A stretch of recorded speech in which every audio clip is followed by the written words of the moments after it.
marilah kita berseru, Indonesia bersatu.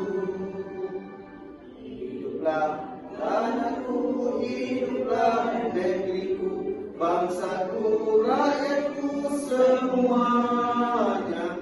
Bangunlah jiwanya, bangunlah merdeka, merdeka, tanahku, negeriku yang cinta. Indonesia Raya, merdeka, merdeka, hiduplah Indonesia Raya.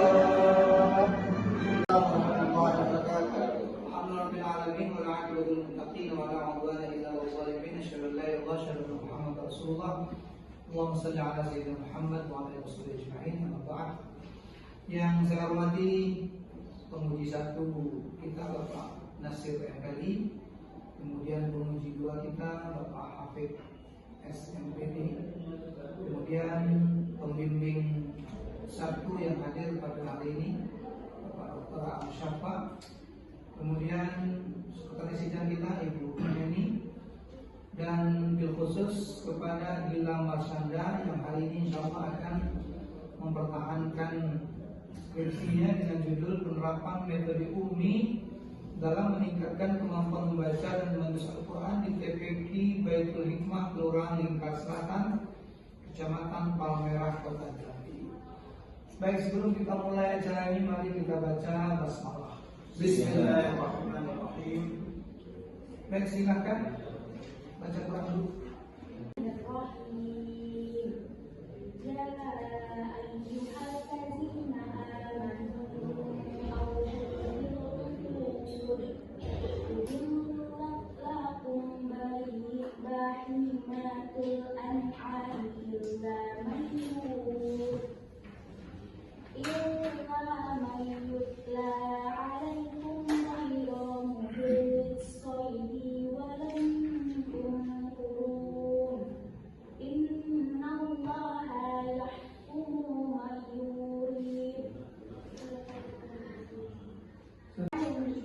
Penerapan metode ini dalam meningkatkan kemampuan membaca dan menulis Al-Quran di TPQ Baitul Hikmah. Adapun latar belakang masalah yaitu saat observasi, penulis melihat masih banyak santri membaca Al-Qurannya secara terbata-bata atau kurang lancar, masih banyak yang tersendat-sendat dalam prakteknya ketika membaca Al-Quran ayat demi ayat. Lalu kemudian santri juga kurang menguasai ilmu tajwid. Adapun fokus penelitiannya yaitu akan dibahas ini tentang membaca dan menulis Al-Quran metode UMI di TPQ Baitul Hikmah Jakarta Selatan, Kabupaten Palmerah, Kota Jambi. Nah, rumusan masalahnya bagaimana penerapan metode UMI dalam meningkatkan hasil membaca dan menulis Al-Quran di TPQ Baitul Hikmah Kota Jambi.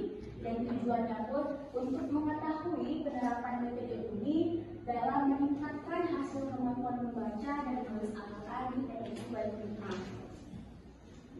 Penggunaan penelitian secara praktis sebagai salah satu strategi atau upaya meningkatkan kemampuan membaca dan menulis pada anak-anak di TPQ Baitul Hikmah, lalu menambahkan wawasan pengetahuan penulis, menyalurkan pemikiran untuk mengembangkan sistem kegiatan belajar mengajar di TPQ, lalu secara teoritis memberikan kontribusi dalam pengembangan wacana keilmuan, khususnya oleh Human Foundation. Nah, kekuatan fungsi yang dibangun Human Foundation ada 3 hal, pertama metode yang bermutu, guru yang bermutu, sistem yang bermutu, yang yaitu berkualitas dan baik. Adapun visi-misinya, yang pertama menjadi lembaga terdepan dalam melahirkan Qurani generasi Qurani.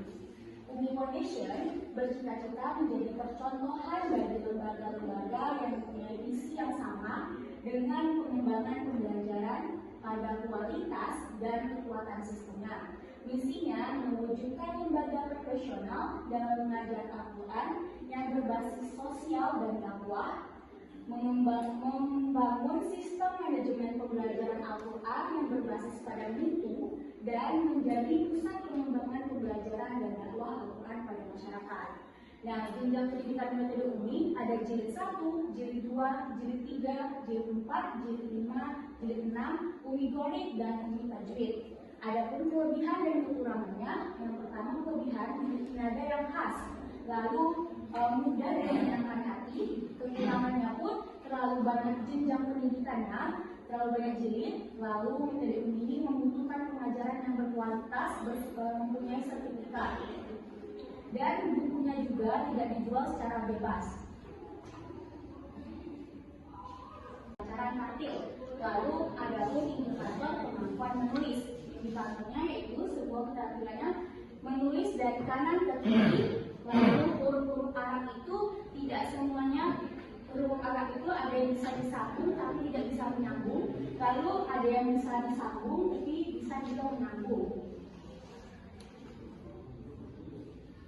Pengertian dari Al-Quran berarti yaitu bacaan, tapi bukan bacaan biasa.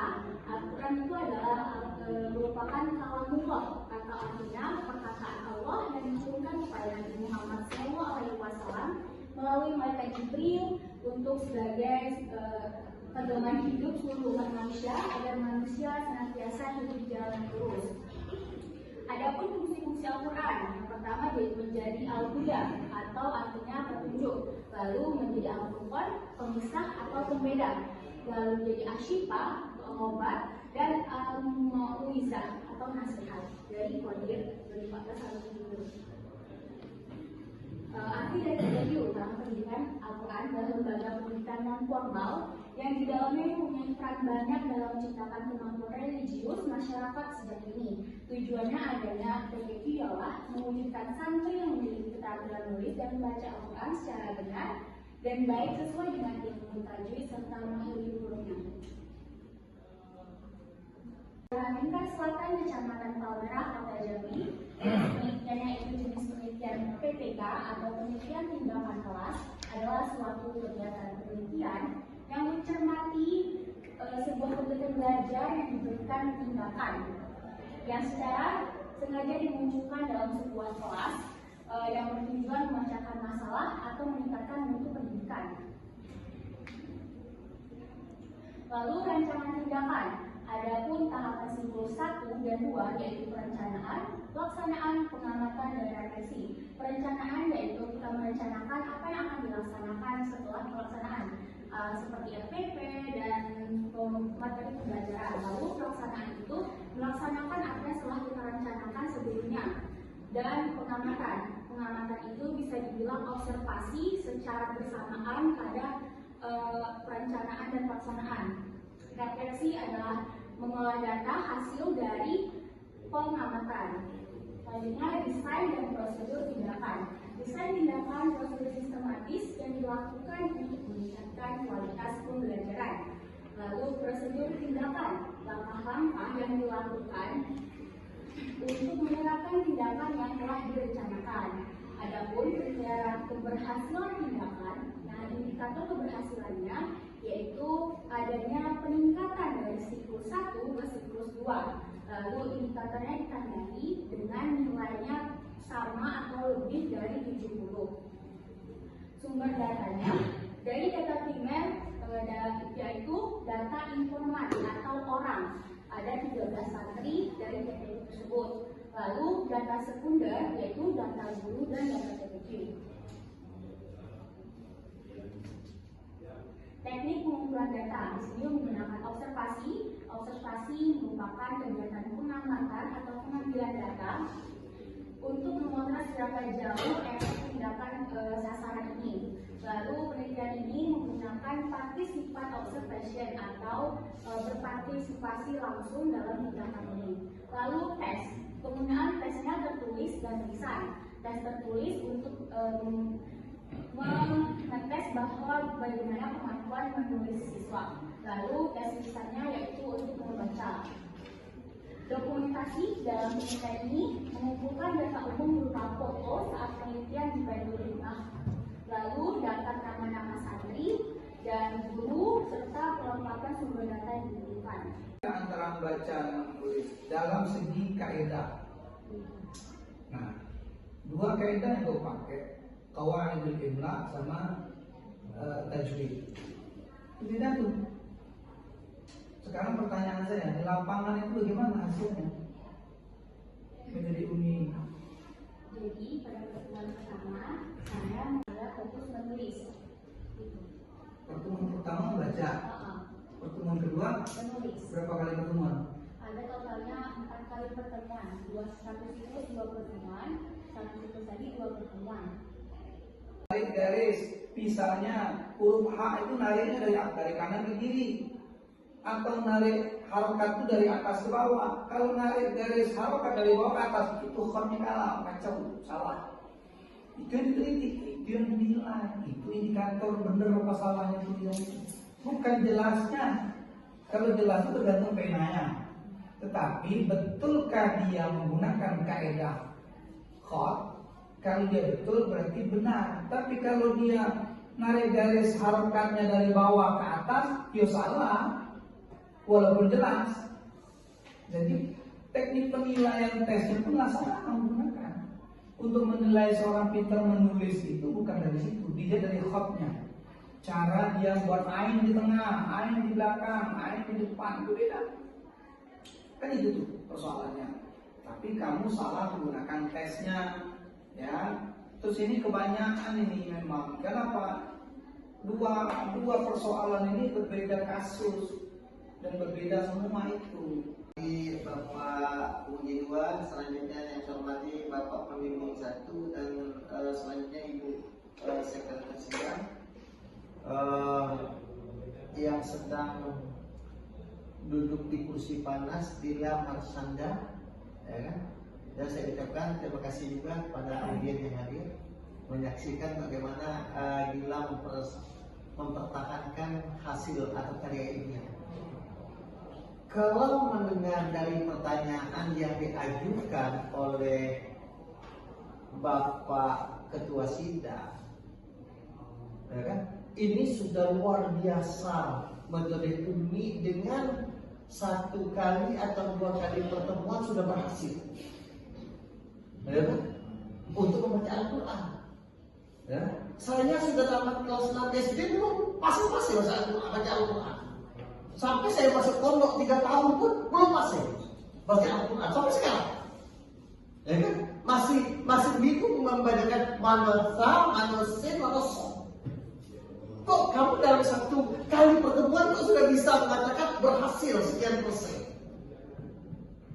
Ya kan? Berarti metode umi ini luar biasa. Ya kan? Itu. Nah kalau tajwid yang saudara bahas, ya kan? Itu nggak perlu pakai metode umi. Semua Al-Quran itu membutuhkan tajwid. Jadi nggak perlu pakai metode umi. Metode umi itu caranya saja yang berbeda. Mungkin dalam misalnya ada kalau baca cepat apa namanya? Tartil. Lagi itu boleh, ada beda. Tetapi kalau hanya untuk tajwid, tidak pakai metode umi pun Al-Quran perlu tajwid. Apa itu tajwid? Hukum membaca Al-Quran. Makanya mana ihfa, mana ikhlas, mengapa langsung saja? Tahu usah pakai metode umi, tetapi kan benar-benar langsung saja ke tajwidnya. Ya kan? Makanya di skripsi saudara saya tidak temukan kemana, alaminya kemana, fokusnya. Coba lihat di fokus masalahnya. Ya kan? Di fokus masalahnya kok lari kepada judul saja. Sebenarnya kamu fokus ke masalah, di dalam penelitian masalah Al-Quran misalnya lebih cenderung kepada tajwid. Kenapa tajwid? Maka baru saudara temukan di latar belakang masalahnya. Kenapa siswa di sana atau santri di sana membaca Al-Quran tapi tajwidnya belum benar? Contohnya membaca tajwid misalnya, atau ikhfa, ikhlas, idgham lahun dan lain sebagainya. Ya kan? Nah itu baru nampak masalah. Berarti masalahnya lebih cenderung kepada pembacaan Al-Quran berkenaan dengan tajwid. Itu sudah cukup. Apa dengan metode umi lagi? Ini dari judul. Saya tanya itu apa abstrak? Abstrak itu adalah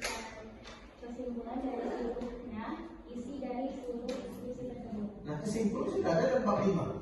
Tapi isi dari apa tujuannya pembuatan skripsi ini atau masalahnya Intisari dari sebuah. skripsi karyanya. Nah, apa isinya?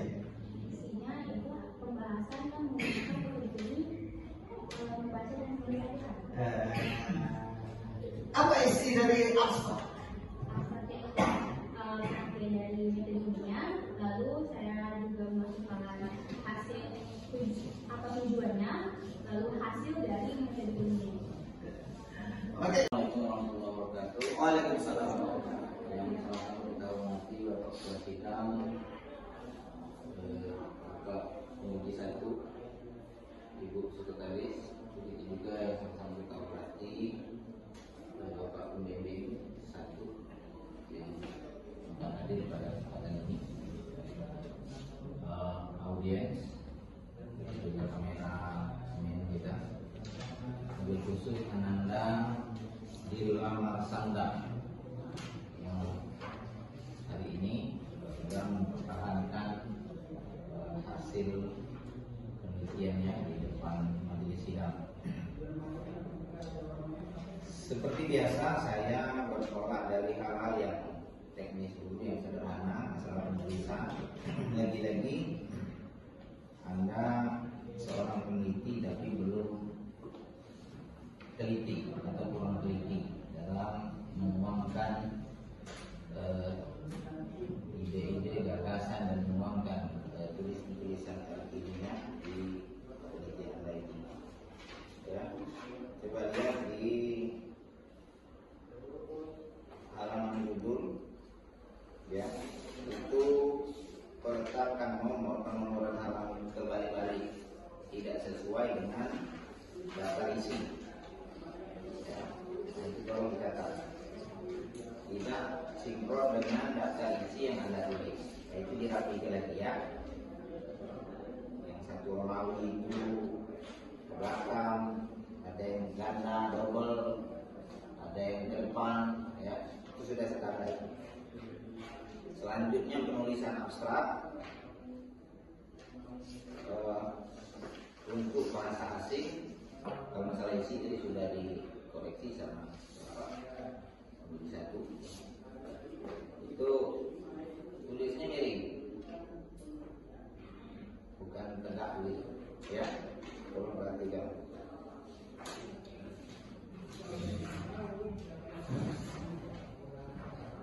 Itu mengenai kata tulis bagi seorang untuk melihat tulisan Anda itu penting atau tidak, wah atau tidak, atau biasa-biasa saja. Ya.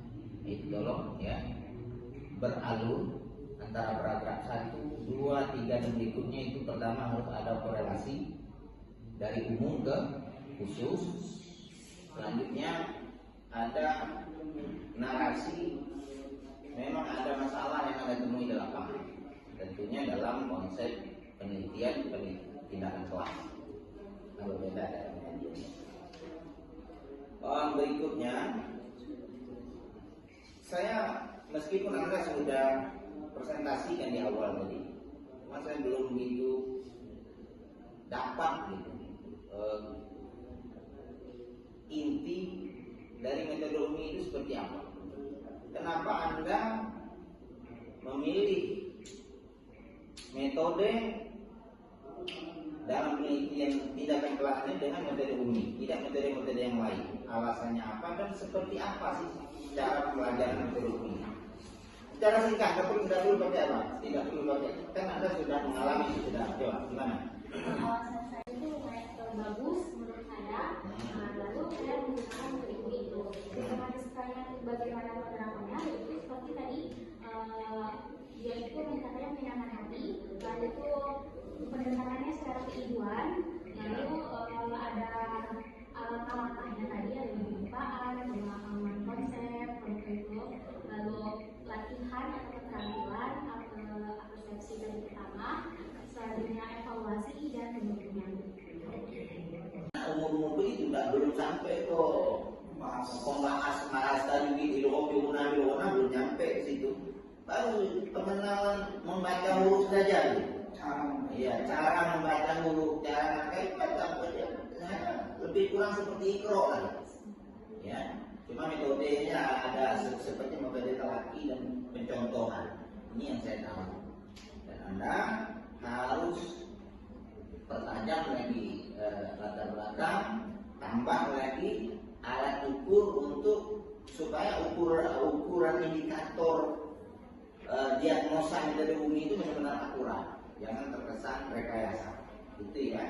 Yang terakhir, ya saya tidak banyak lagi ya, meskipun tadi data ini banyak ragu saya, namun ada AA, AD ini saya buatkan antara lebih tidak jelas lagi. Ya pakai inisial. Inisial itu kalau orang terkait kriminal itu memang ada inisial itu terkait masalah. Nah, itu kurang rapi ya. Yang terakhir pesan saya, karena Anda juga calon guru agama nanti ya, dan saya juga menyayangkan Anda meneliti sesuatu yang Anda sendiri tidak menguasai itu. Nah, belum terlambat, silakan Anda kuasai ya. Ini hikmahnya dari penelitian Anda ini. Anda akan jadikan pemicu dan pemacu supaya Anda lebih dekat lagi dengan kitab suci kita Al-Quran. Karena kelemahan kita umat Muslim Indonesia ini sudah merasa hebat hanya sebatas 3 level pengetahuannya tentang kitab sucinya sendiri. Sudah itu tidak pernah lagi belajar, tidak mau lagi naik ke level. Anda jangan sampai begitu, ya. Level pertama bisa membaca, level kedua bisa membaca, tahu makhraj, tahu tajwid. Level ketiga bisa membaca, tahu makhraj, tahu tajwid, tahu arti. Level keempat bisa membaca, tahu makhraj, tahu tajwid, tahu arti, tahu tafsir. Ya. Level kelima tahu tafsir, tahu arti, bisa membaca, tahu tajwid, tahu muqarrarah tafsir. Kalau Marawi seperti ini, kalau Qurtubi seperti ini, ya. Kalau As-Sa'di seperti ini, kalau Jalalain 19 terus. Level tertinggi mengamalkan semua yang diketahui. Ini Pak Bupati harinya menguji satu itu Pak Kando saya itu adalah Pak Nasir MPP dan Pak Akif MPP kedua dan Ibu Nini sebagai sekretaris dan Ananda Gila yang telah sampai ke tahap ini. Apa yang disampaikan oleh penguji ketua sidang 1 2 itu merupakan pemicu kamu untuk maju ke depan dan perbaikilah apa yang disarankan agar seperti ini lebih baik lagi. Jujur Pak, awalnya Ananda ini adalah penelitiannya adalah kualitatif. Saya mengubah karena ini adalah PTK. Kemudian kami sebagai saran itu adalah sebagai memperbaiki diri dia sendiri. Mudah-mudahan dengan hasil penelitian ini memicu Anda untuk lebih depan dan jangan sampai detik ini dalam membaca Al-Quran. Dalam Al-Quran itu tentang Al-Quran. Kamu sedia jadi ngaji bagaimana teruskan mengajinya. Apalagi sebentar lagi kita akan masuki bulan Ramadan. Dan usahakan harus bantu terus Al-Quran. Jangan pada ujian belajar, tetapi setiap hari kamu belajar Al-Quran. Karena Al-Quran ini adalah pedoman hidup kita. Mudah-mudahan dengan kajian Al-Quran ini Anda lebih maju lagi dan lebih kuat lagi. Ini saya dapat sampaikan. Assalamualaikum warahmatullahi wabarakatuh. Waalaikumsalam warahmatullahi wabarakatuh. Terima kasih Pak. Sudah selesai dan kamu sudah menanggapi dan kita skor waktu kita untuk menentukan nilainya apakah ini lulus atau tidak, nanti kita coba diskusikan. Silakan kalau banyak berdoa di luar dan silakan Bu. Adalah penerapan metode UMI dalam meningkatkan kemampuan membaca dan menulis Al-Quran di TPQ Baitul Hikmah Kelurahan Lingkar Selatan Kecamatan Pambayan Kota Jambi. Baik, setelah menimbang, memperhatikan, melihat apa yang sudah kamu sampaikan, apa yang penguji 1, penguji 2 sampaikan, terlihat di situ bahwa banyak hal-hal yang harus diperbaiki. Ya, masalah penataan tulisnya, tata tulis, tata letak segala macam.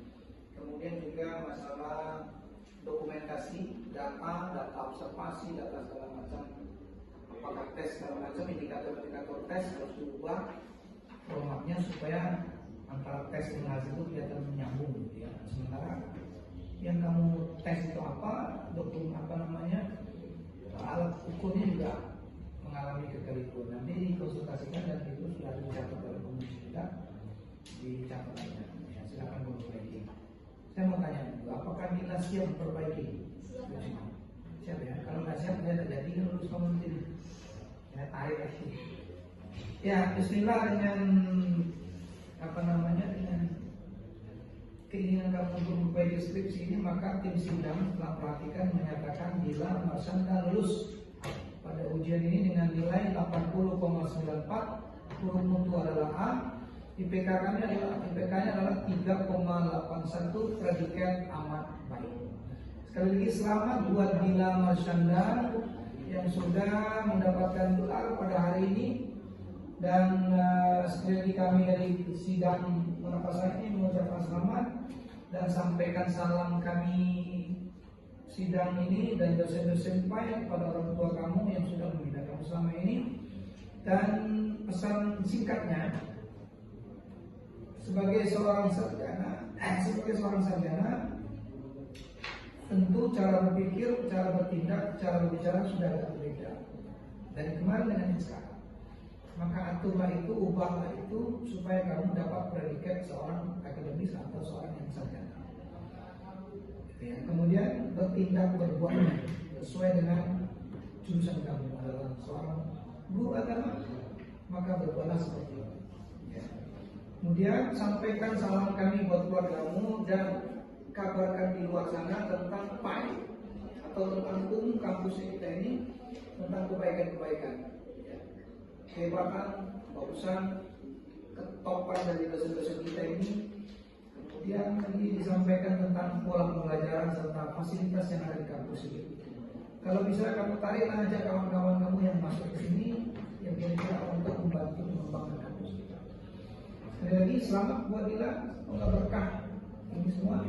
Dan kita tutup sidang kita dengan membaca Alhamdulillahirrahmanirrahim. Assalamualaikum warahmatullahi wabarakatuh. Waalaikumsalam warahmatullahi wabarakatuh.